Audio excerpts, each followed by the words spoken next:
a strike like this, first of all, it is unprecedented to have a nationwide strike like this in the United States. And in that respect, it is unprecedented because of the size of our carceral state. And but there is a tremendous lack of information about this in many respects, or at least press coverage. Because it's very hard for prisoners to organize across states, across, from institution to institution, and to have access to the media. So, I mean, just give us a sense of how this was set up, who the players are, and then we'll talk about what's happening and what the demands are. Yeah, for sure. So the main players behind this, for starters, is Jailhouse Lawyers Speak.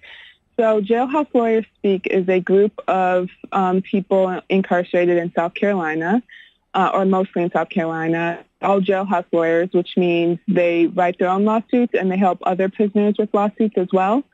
And they were the ones that called for the strike. But there are also other organizing happening behind bars, like the Free Alabama Movement and Incarcerated Workers Organizing Committee, that have also been a part of these strikes in the past few years and will likely be a part of this strike as well.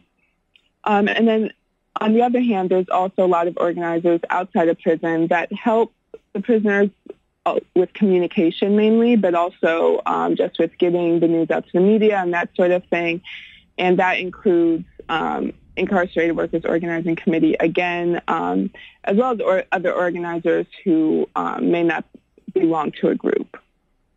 And so what is the means in which, so the Jailhouse Lawyers Speak, these are a group of people incarcerated in South Carolina. How do they go about the process of organizing this? They put out a statement, presumably through connections they have on the outside, that gets out. And is there a network which specifically communicates, or is it simply done with the hopes that we're going to broadcast this and hopefully the message will get out in some way? Yeah, so that's where the outside organizers come in. The outside organizers play a part in helping the prisoners communicate with each other who are in different prisons or in different states completely. So they will send one prisoner's letter to another prisoner and that sort of thing, or they will get on a call with one prisoner, hear what they need, hear what they say, and then relay that message to another.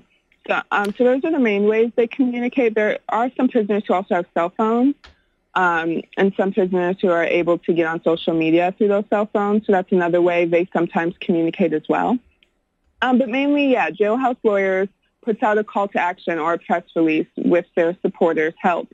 And that's how we hear about the strike from the outside, and that's how we hear updates as well. And get a little bit of their voice behind the strike.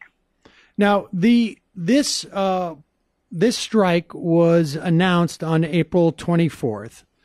The strike is scheduled to last between August 21st and September 9th.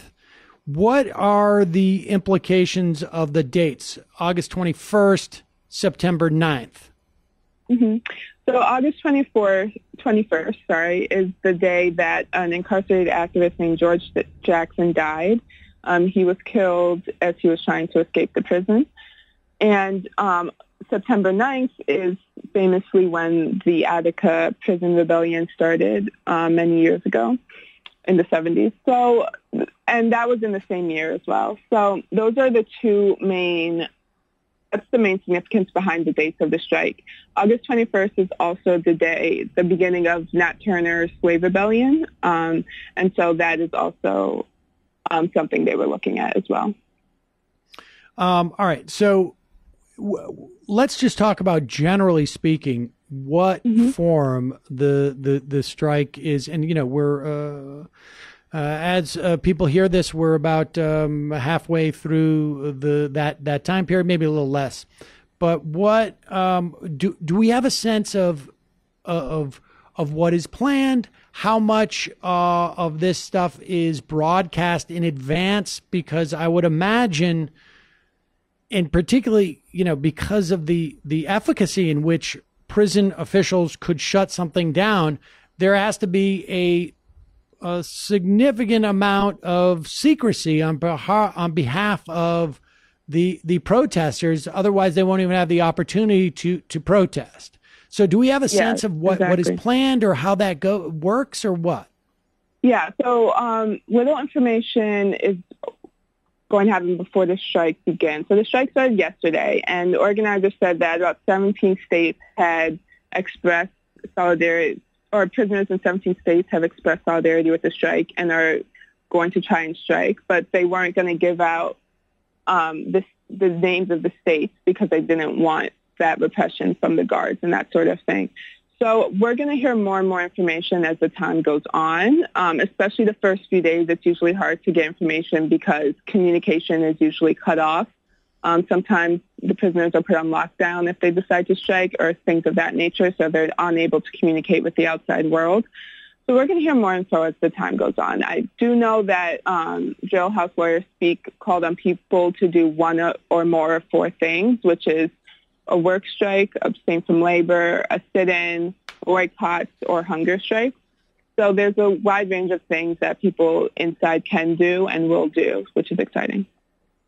One of the things that I've seen this week, which I got to say I found really surprising. I don't know if you saw this because I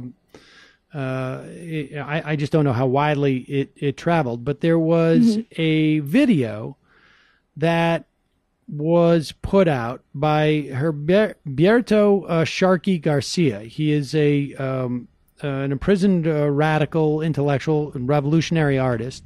He is at the so-called New Folsom prison in Represa, California. And it's a video of him. It's shot. You only see his legs because it is like the camera seems to be hidden on the ground. And he is rejecting food from his the guard and telling him it's a protest. I'm doing on a hunger strike. How? And you may know nothing about this, but how is it that? What is the process? Is he smuggling in a video camera? Is he smuggling it back out? How much retribution does he anticipate getting, or would you anticipate he gets? I mean, what that seems to me to be a pretty daring thing to do. Yeah, so I can't say for that video specifically because I haven't seen it. But a way that a lot of people behind bars are able to take videos through cell phones. So the cell phones are smuggled in, often by guards because they have the power and the means to get them into the prison, and then they're sold to prisoners for a hefty price. And then once you get the cell phone, you can obviously use it to communicate with the outside world. And a lot of prisoners use it to organize, one, but also to stay in touch with family and to have communication with their family and loved ones. All right, that's fascinating, and that the I can imagine those cell phones sell for quite a bit in prison, or access to them. When we come back, we got to take a break here, but when we come back, I want to talk about the demands and how what the process is that those demands are constructed, how democratic it is, or how these demands are developed. There's at least 10 demands that have been publicly put out there. And when we come back, we will talk about those demands and the processes in which those demands may be met. I'm talking to Raven Rakia from The Nation magazine. We'll be right back. Ring of Fire Radio. I'm Sam Seder.